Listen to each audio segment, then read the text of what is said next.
Okay, so we're going to get things started. Tonight is December 18th, and it is our 26th session of the campaign. Last session, on session 25, with Dave absent, Nick volunteered to control wreckage. The Drogans descended to the second level of Shadowfell Keep, into a chamber filled with hobgoblins. One yelled out a challenge phrase, "Shadow seeks shadow." Coltaine responded with the passphrase retrieved from Ninaran's corpse. From the ground some magic was found.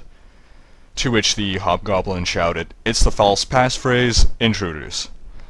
Stephen thought Balgrin was to blame for the passphrase being switched. However, if that were the case, the hobgoblin would have probably shouted something like, "It's the old passphrase, not it's the false passphrase," which kind of implied that the passphrase you guys had was fake and would have never worked regardless of what Balgrin would have said or not. So combat began. By the end of round 1, 7 hobgoblins had engaged the Drogans, while 2 were unlocking a cage to release a giant spider. Zook incinerated 3 hobgoblins with flame seeds as Coltaine and Autumn were beaten into single-digit hit points. By the end of round 6, 4 hobgoblins and the spider remained. However, those were the 4 tougher hobgoblins. With 6 hit points left and 0 healing surges, Autumn teleported behind a wall of menacing hobgoblins, separating herself from her allies. She was quickly knocked unconscious. As round 9 began, the spider and 4 hobgoblins still remained, although 2 were bloodied. But 1 Drogan was down, and 2 were bloodied. At that point, a hobgoblin shouted, "Surrender now, and we'll spare your lives, otherwise our spider will eat you."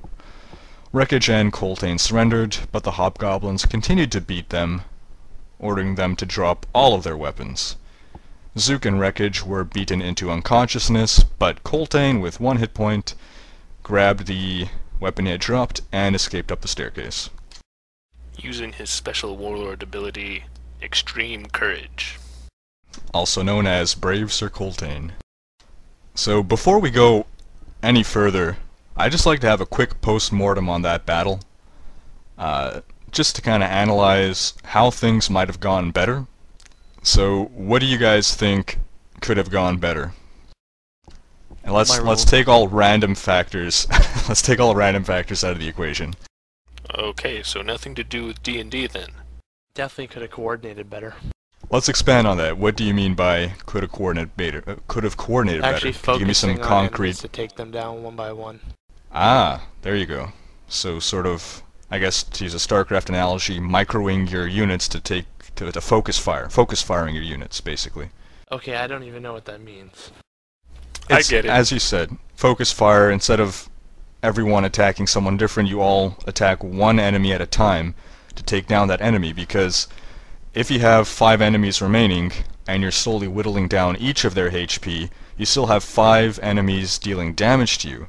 If you focus fire and take out one at a time, every time one enemy drops, their overall damage output on your party is decreasing. Does that make sense? Yep.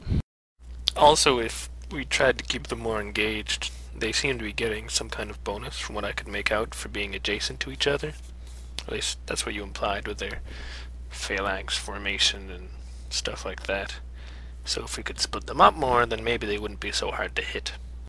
That is a good point, but can you think of ways that you could have split them up more? Oh, doing what we do in all sorts of battles, just charging in there and being all over the place. Well, now, see, one thing I noticed was... Go ahead. I was gonna say, more seriously, maybe not... I don't know if backing into that moderately indefensible position was necessarily the best idea. That was something I did want to bring up, your positioning. Now, initially you were not backed up against the wall. You hadn't formed that wall in front of the staircase. However, the position that you were in allowed pretty much every single hobgoblin to be attacking you guys, so that you had maybe 2 to 3 hobgoblins attacking each party member, while you each could only attack maybe 1 or 2 if you had an area of effect attack. What if you guys had funneled into the staircase so that you were 2 abreast, thus limiting the number of hobgoblins that could attack you? To be honest, I actually thought about that during the battle, except I had this terrible feeling that if I had Wreckage retreat first, and then Coltaine retreat, we would, like, somehow leave Autumn in some terrible position surrounded by hobgoblins. And instead I had everyone in a terrible position surrounded by hobgoblins. Yes, I know. Right, so that's a good point. And maybe we've just all forgotten to use readied actions or delays. Readying an action allows you to act, basically reserve an action to take place upon a certain trigger event, such as when my ally moves back, I'll move back. And a delay will, actually, I'm not even sure if that still exists in 4th edition, but basically a delay is to sync your initiative or lower your initiative to act at the same time as an ally. So there definitely are ways or mechanisms within the rules to allow you to act synchronously so that you're not leaving people in vulnerable positions. Okay, see, I didn't know about delays, and I didn't realize that you could ready an action in that kind of... I never thought about having it being triggered by an ally moving past you. That's interesting. Because if you guys would have been in the corridor, you would have had only 4 hobgoblins able to attack at a time. That's less than half of them, as opposed to all of them. And only 2 would be able to effectively hit you, because 2 of them would be fighting from around the corner, thus suffering penalties for your cover. You'd have a cover bonus to your armor class. And then we could just retreat 1 more square, and then we'd only have to worry about 2 of them at a time. There you go, even better. And all 4 of you would be able to attack, because Coltaine has a reach weapon, Zook has his ranged attacks. Attack. Sorry, attack. So you see how that positioning, in fact the positioning you thought up is even better, a lot better than one I came up with.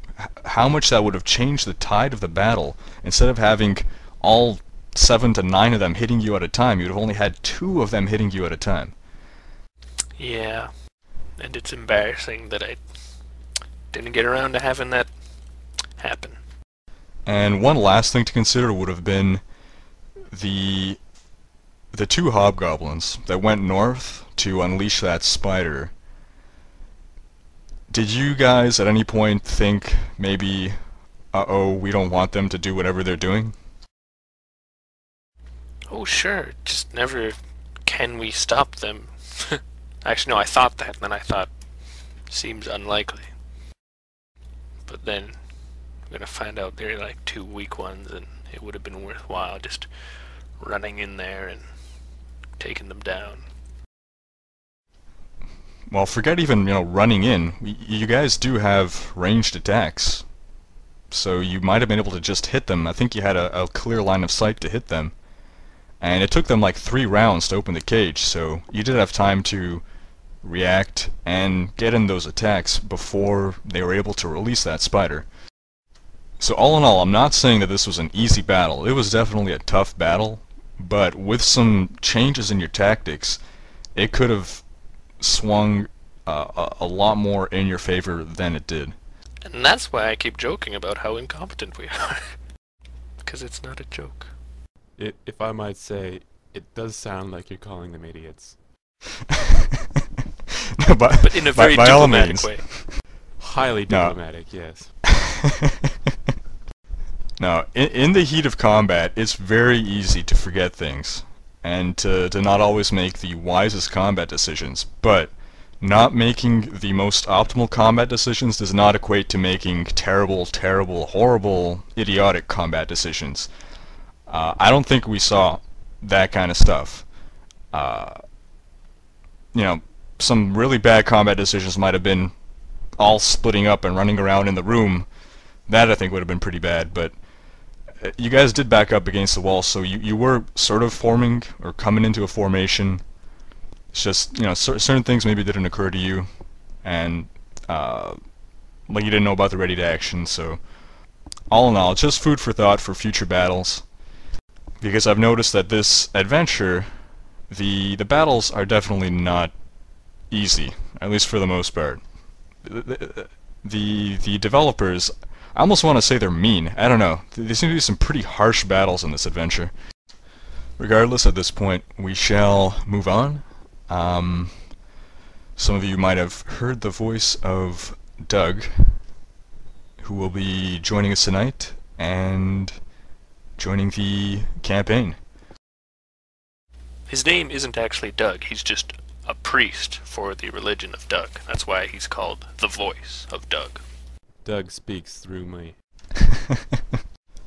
Alright, the situation as we left off was with Coltaine retreating with 1 hit point, so he is looking like crap, badly bruised and bleeding and exhausted.